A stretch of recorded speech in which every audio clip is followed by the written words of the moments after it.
Oh, hello, me old chums. It's Survive the Jive back again for another Jive Talk. I've been doing these for a whole year now, and haven't time flied. I've stopped counting how many I've done. In fact, I removed the numbers so no one else can count them either. But I've done quite a few, and I'm quite enjoying it now. What I'm going to do today is just talk about no sound, someone says. A sound is working for me.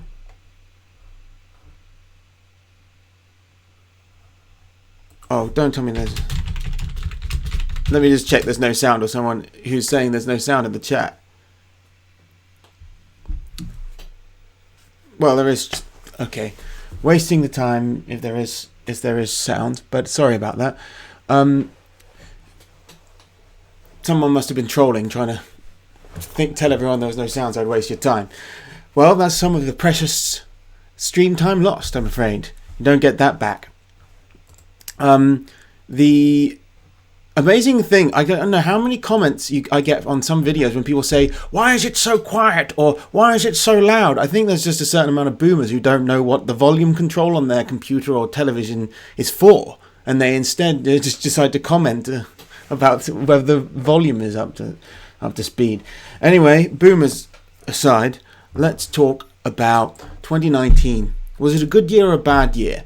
I don't know. Actually, that's boring. I don't want to talk about that. What I want to talk about is the things that I've been enjoying this year. And looking back, there's some great content out there.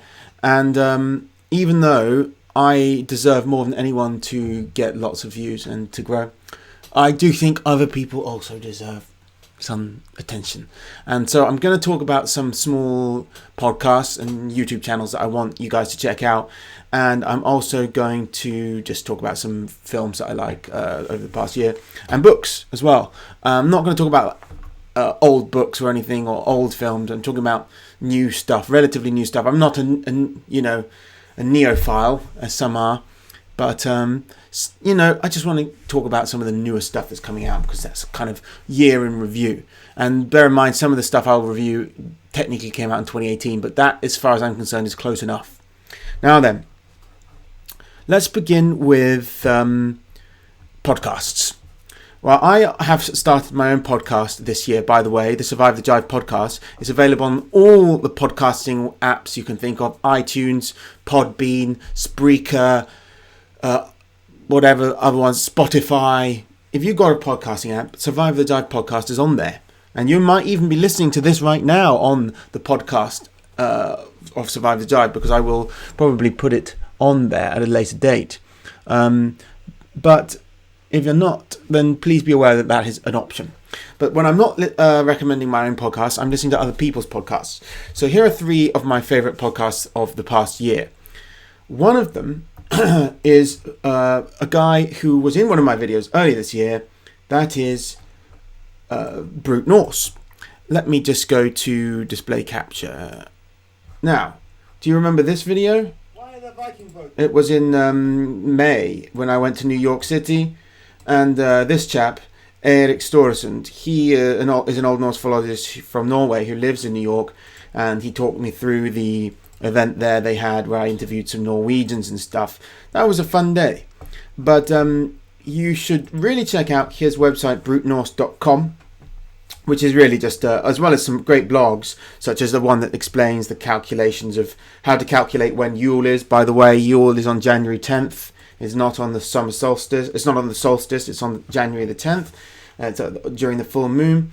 But also other things that are interesting. His podcast is great. It tells you stuff about what bog bodies mean, what was the meaning of chucking people into the bogs. No, Tacitus doesn't have all the answers.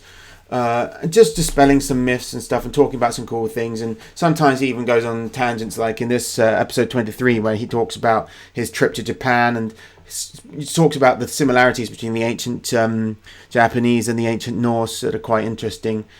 So yeah, he's a great, he's a really entertaining guy, and I think very informative and knows his stuff. So I definitely look forward to his podcasts and have enjoyed them over the past year, and it was a pleasure hanging out with him in New York. So he is number one. Number two podcast, The Secret History of Western Esotericism podcast, aka SHWEP. Now, SHWEP is it's run by an American guy. It's a pretty interesting channel. I think I heard about it. I heard about it through the guy who runs a separate YouTube channel called The Modern Hermeticist. He's very good too. Check out his YouTube channel. But the SHWEP podcast is pretty meaty like stuff, and it gets into some detailed stuff. A lot to do with Middle Platonism, which I hadn't even heard of, which is the precursor to Neoplatonism, and basically the theology behind the development of theurgy and the Neoplatonists. He talks about the Chaldean oracles. He talks about Egyptian papyri and all these different elements from the ancient Greek and Egyptian world that influenced later magical traditions in Western esotericism. And I find that all very fascinating, and it's just nice to go through some of these. If you want to get deeper into understanding Neoplatonism, esotericism, and that kind of thing, it's a great podcast, actually. So yeah, that's something I also enjoy when I'm driving to the gym or whatever. So number 3 is one that I've actually been listening to for a lot longer than this year. I didn't actually discover it this year. I discovered it a year or two ago, a couple of years ago. And it's only done 5 episodes this year. It had a kind of hiatus or something, which was a shame because it was one of the best podcasts about. But those 5 podcasts were very good, and it's still consistently very good podcast. Bliurini, I can't speak Irish, so that's how I'm going to say it. Bliurini.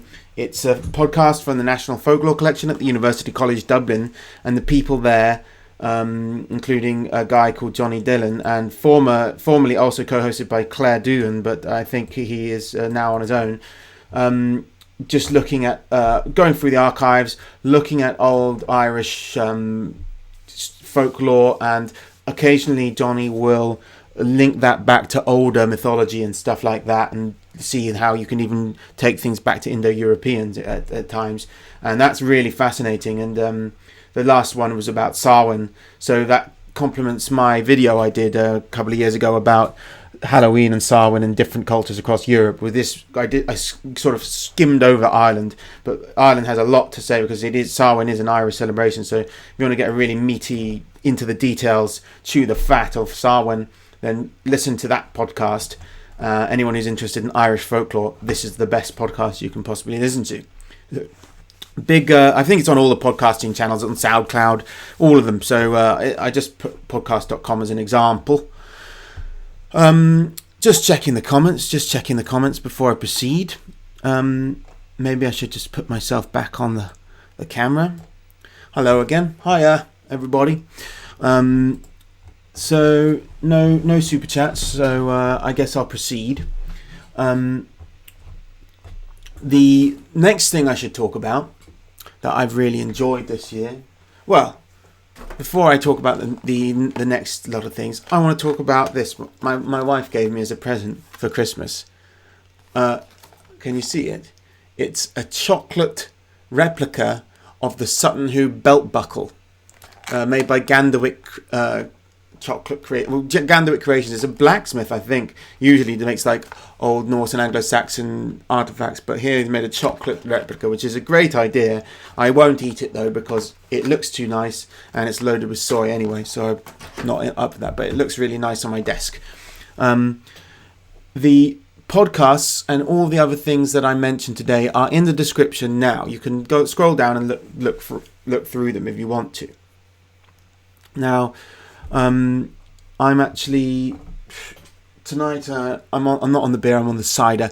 This is cider that comes from the very orchard that I wassailed last year, or in January, at the beginning of January. Because at the beginning of January in England we have the wassailing tradition. So this is from the Sandford orchard. So if you remember that video, the first trees that we in the video were in the Sandford orchard. So this may very well come from the apples that I sung into being.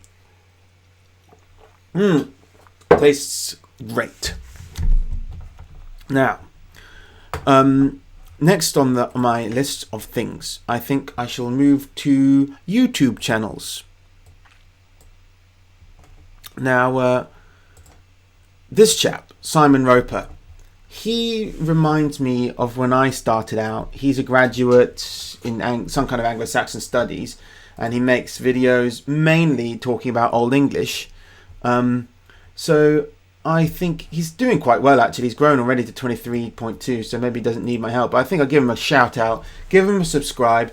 He mainly does that, talking about, he's got some Proto-Indo-European stuff, he's got some Anglo-Saxon stuff, he also does some Cumbrian dialect stuff, and sometimes he just does little stuff about his opinions on unrelated stuff like mindfulness, and here he's got something on Anglo-Saxon paganism. He very much covers a lot of the same kind of things that I actually like to cover, so maybe he'll be my arch nemesis in years to come, but for now I'll give him a bit of help and hope that he does well, because he does some good content. He's an interesting chap.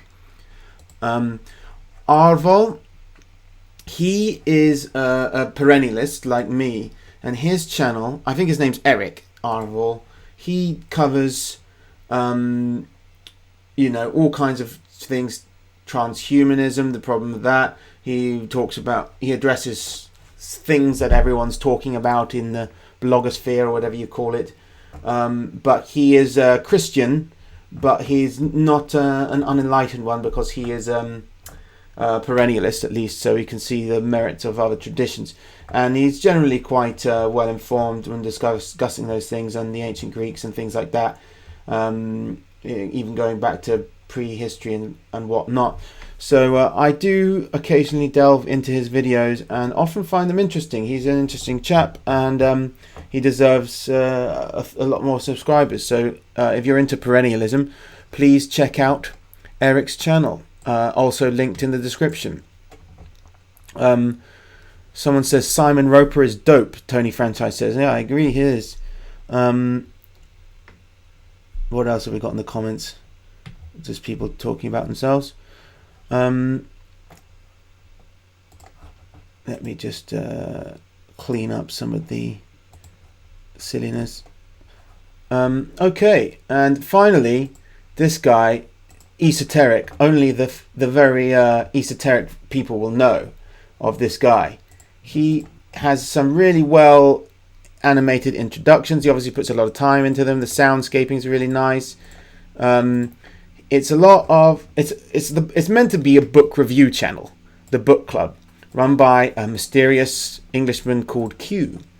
It only has just over 8,000 subscribers, which doesn't really do justice to the actual amount of effort he puts into some of his videos. Some of them he doesn't put very much effort into, but some of them have a lot of effort put into them. And he does this kind of sad man act a lot of the time, but other times he does some really interesting analyses of of good literature, good books that are interesting. He did a Bronze Age Pervert review, very different from my Bronze Age Mindset review, but he's very funny. It's a comic channel. They're comedy reviews of right-wing literature that you should probably, and left-wing literature, but from a kind of right-wing perspective. So yeah, he's definitely worth checking out. Even if you don't agree with him, he's got some high quality content, and some of his diehard fans will be annoyed that I spoiled the esoteric and obscure nature of his channel by getting more people to subscribe to him. But I do think that he deserves to have a bit more attention. Someone has written, Brian G has written, the book club is for very high IQ only. To be fair, you have to have a very high IQ to understand the book club. A lot of deep content there. All right then, and I think that's enough. Those are my 3 YouTube channels that I've sort of gotten more into in the past year. That I think it's not just the only 3 YouTube channels I've been watching this year, but I just wanted to choose 3 that are good, that I've enjoyed this year, and that really deserve to be a bit bigger. And they're not got very many people into them at the moment. Sorry if you're someone else who's got a good channel that I didn't include in this list today. I'm not trying to slight anyone, I just chose them quickly, and they're channels that I like. I know that there's a lot of people making great content out there who also deserve some more attention, but can't do it all. Can't shout out for everybody, can I?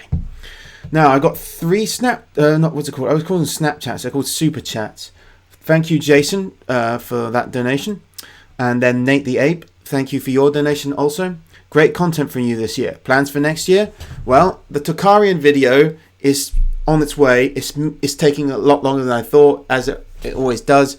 I put weeks of research in, and I even for the first time had an outside researcher. One of the fans contacted me and helped me with the research to get on to that. And also I've got someone doing an original score for it. An Australian musician has decided he's going to compose an original score for it, and there's an artist working on several pieces of original art for it as well. So it's not just about Tokarian, just the whole history of the Taran Basin. That's going to come soon. I don't know what else I'm going to do. I'll probably do a few more folklore videos. I'll do some other kinds of videos. I'll do some more streams. You'll have to wait and see what else I get up to. I would like to go on location. One thing I'm going to do, I'm going very soon to Ireland. And in Ireland, I will film some Neolithic passage graves and stuff like that. I'll visit some museums and film some artifacts, so maybe I can do something on that. And I'd also like to make another video on Anglo-Saxons, because I think go back to the roots of this channel and talk more about Anglo-Saxons, because that's something I enjoy talking about and I like to talk, and I know a bit about it, so I should go back to my roots. But also I'll also cover any new occurrences that are worth talking about as and when they happen. Double Dog, every time I have a stream, you always give a donation. Thank you very much. He says, I'm trying to enjoy this video, but the sound on my computer is blaring. Can you whisper to compensate? And why are the Jive teasers only 30 minutes? Well, I'm sorry. I'm sorry about the sound. I'll try to be quieter in future. The first half hour is available free, and the rest is available if you are a patron for just $5 a month. What's that? Nothing. You spend that on a pint in England easily, and I create all kinds of nice content. And if there were no donors, then there wouldn't be any content. There wouldn't be any Survive the Jive. Is that what you want? If you want there not to be any Survive the Jive? No, you want there to be Survive the Jive. So go and sign up, put $5 in, or whatever you can do, and then you get access to part 2. No problem. So, will I mention my appearance on Millennial? If you like. I was on Millennial recently, on Millennial Woes' channel, and he also uploaded another video of me. In case you missed it, I did share it on all the channels, so I should hope that you were all aware of that. I was also on Guide to Culture recently. All these things are shared on my Telegram group. Did you know there's a Telegram group? Some of you might not have known that. I should probably share that somewhere. I also share it on I have a Facebook channel, I got an Instagram, I got a Twitter, I've got all these different things.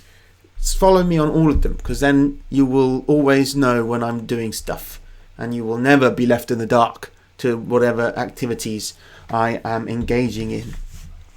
Check out Keith Wood's channel, Dharma Warrior. Okay, I've heard a lot of people talk about Keith Woods on podcasts and on other things. He's well respected, I understand, but I don't think I'm subscribed to him. I can't remember. Definitely recognise the name. When will you talk with Dave Martell again? I literally just did. I literally just did a stream with Dave Martell. Yeah, the other day. It's on the blog, whatever. Not very many of you went and watched it. I did share it, but it's there. It's me talking about Christmas, okay? Are you going to Poland again? Probably. Yes, I want to go on a forest excursion. My child is due very soon, so yeah, it's going to be difficult to travel as much. Stephen Keefe says £1.59 pint IPA and Wetherspoons. IPA? You want that hops? Do you want? What are you trying to do? Grow boobs? You might as well go and have an Impossible Burger at Burger King. All that hops. No, you should be drinking multi beers if you're going to drink beers, not hoppy beers. Multi brown ale or dry flat cider from Devon.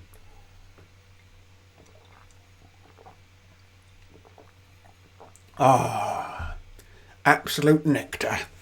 Some people will understand that reference. So, I guess I shall proceed with the stream. There is another 10 minutes left of this. What I'm going to do now is talk about books. Now, 3 books I really loved this year. One, Bronze Age Mindset by Bronze Age Pervert. I'm not going to talk long about that because I already did a huge big review in another stream just about that book. So just watch that stream if you want to hear my opinion on Bronze Age Mindset. Some people, well, one individual who read it after my recommendation was annoyed, so he didn't like it. But others who I've recommended to have been very glad I did. So it is one that divides the people's opinion. Not everybody likes that book. I found it very interesting because of the theory of owned space, which I found very compelling, and I considered it more and more since reading it, and it definitely has merit. And I'll go into detail about that in the other stream about Bronze Age Pervert. So yeah, check that out. The other book I read, and which I read quite a lot from at the end of my film in Anatolia, is The Bow and the Club by Julius Evola. Now I hear you say, "How this is not a new book. This is not from modern times. This is an old book." Yes, this is an old book. It's kind of like it's one of the later ones from his career, but it only came out in 2018 in English. Arctos published it, so it is a new book in that sense. And I only read it this year, a few months after it came out, so within a year of publication. So come on, it's okay for the best of 2019. As far as I'm concerned, it was a 2019 book because that's when I got it, and that's when I read it. And if you've never, it does say this in the advertising, but I think it's quite a good thing to say. Like, it's kind of, if you've read a lot of Evola, then it's good as a summary of, like, he basically crystallizes a lot of the concepts he's already written about in other books. And if you've never read Evola, it's quite good also because it kind of introduces you to all kinds of things, and you really get quite a clear view of him, although sometimes he's kind of a bit jovial almost with his dismissal of things. So it's much more optimistic than Ride the Tiger, and it's great. It's a good book out on Arctos, and I enjoyed reading it. Wanted to wish you and yours all the best for the new year, says Caleb Selman. Thank you very much for that donation, Caleb. Glad Jul, Tom from Sinolf.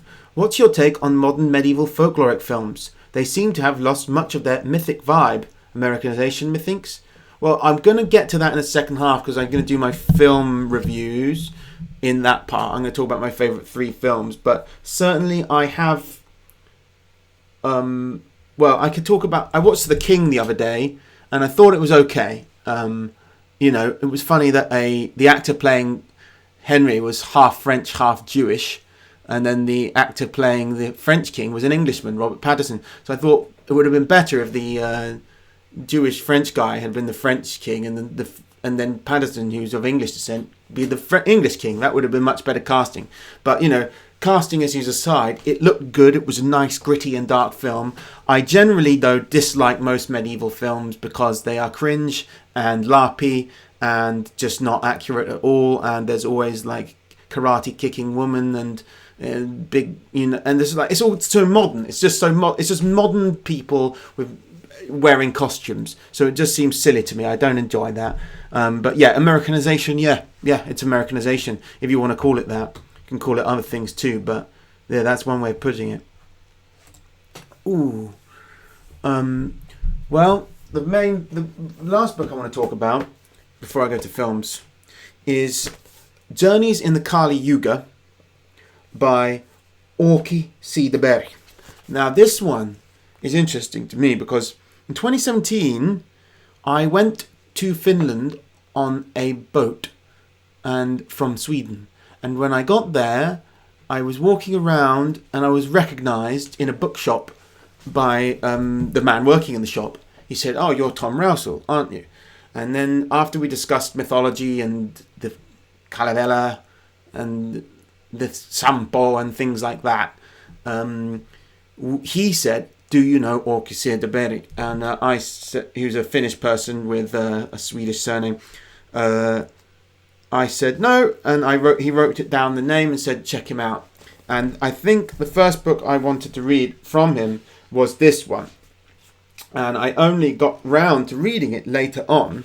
It came out in 2017, not in 2019, but I only read it this year because then he contacted me and happened to, and then said he wanted to send me a copy, and must have sent it to me a year or so ago. But I take so long to get around to reading books. When people send me a book, if you ever sent me a book, by the way, it goes on the bottom of the stack, and I read them in order that I received them. So it could be a year or two before I actually read the book you send me.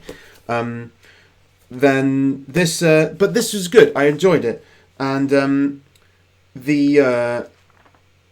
it's basically like travel literature. It's very like he's a lot of ways similar to me. This is about a Finnish guy who was kind of a pagan, but more interested in Hinduism, but then goes to India, gets initiated into a Shiva cult, becomes covered in ash guy sitting around with these hash smoking babas, and he gets some quite deep realizations spiritually, but he's also finding like difficulty with merging with the character of the country, and ultimately it ends with him concluding that what he realizes that this was an excellent initiation for him and a progress on his path spiritually, but that he need to find the gods in his own land as a Nordic person, and then he returns to Finnish and Nordic paganism with a renewed spiritual vigor that came from his years living in India, but that he felt he couldn't truly fully benefit from initiation into an Indian religious cult because he is not Indian. It's very interesting, and he finally, through a dream, he realizes that his patron deity should be Freyr, Lord Ing, who is my patron deity also. So I thought that was interesting. Let me find some nice quotes from the book. I have looked for some nice things.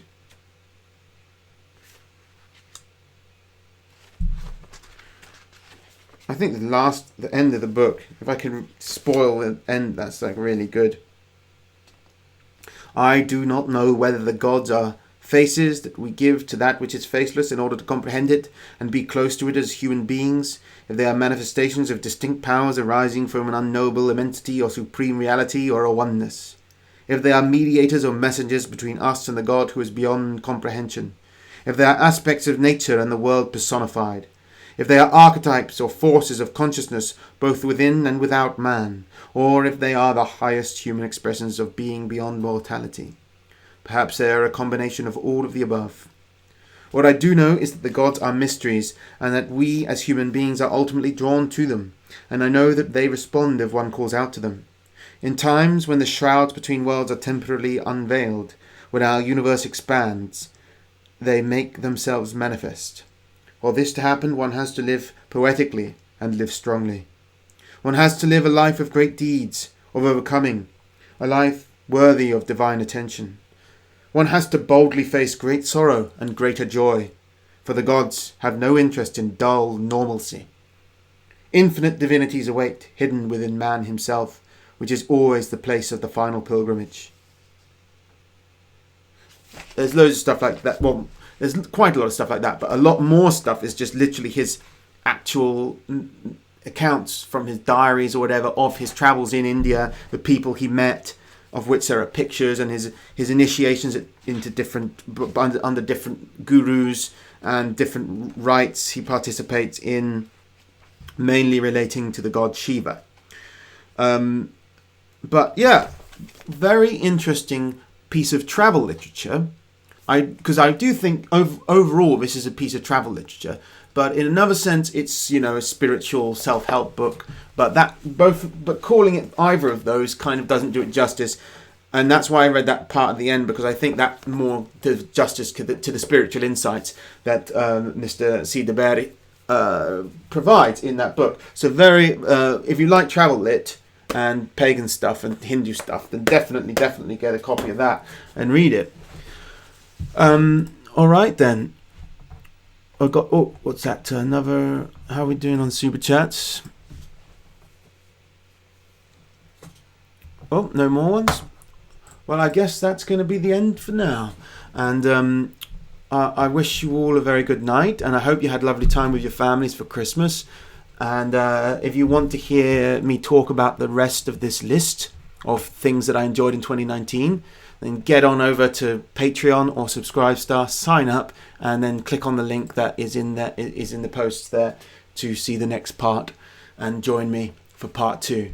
Okay, everybody, good night.